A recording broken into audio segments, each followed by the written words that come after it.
ang populasyon ng Pilipinas ay mahigit 105 milyon. At kaakibat nito ang iba't ibang uri ng mga suliranin. Isa na nga dito ang edukasyon. Maraming dahilan kung bakit hindi na kinakaya pang ipagpatuloy ang pag-aaral. At ang mas nakalulunos pa rito ay kung paanong nawawala na ng kumpiyansa ang ilang kabataan sa pag-aaral. Isa sa mga nabubunsod dito ay ang kawalan ng kakayahang pinansyal.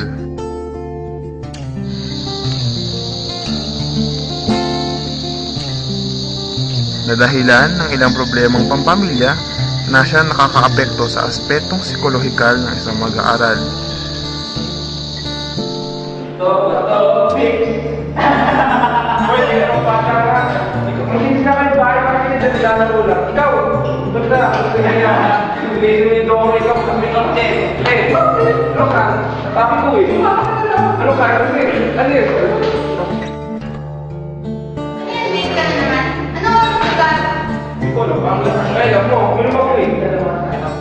At bilang nasa mababang antas ng lipunan, bukod pa sa dinadalang suliraning pangtahanan, natural sa isang estudyante na bumaba ang kanyang kumpiyansa sa sarili o self-esteem, na maaari pang mapalala ng mga nakakasalamuha niya.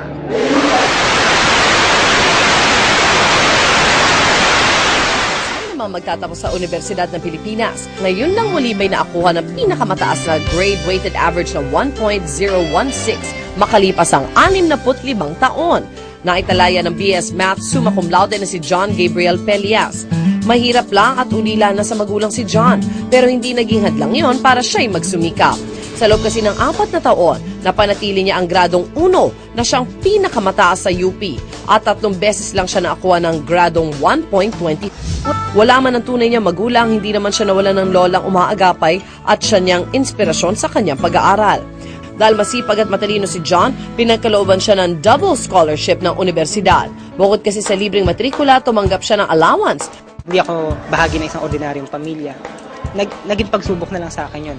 At saka hindi ko siya tinignan in a negative way. At hindi lamang si Ginoong Pelias, kundi pati na rin si Senador Manny Villar, pati na rin si Ginang Socorro Cancio Ramos ang nagtatag ng National Bookstore na habang nasa high school ay nagtrabaho sa paggawaan ng bubblegum. Kahit tagatinda ka ng pandesal o mga ngalakal, tandaan mo, huwag kang magpadala. Piliin mo ang mahirap na daan sa kinabukasan kaysa manatiling maralita habang buhay.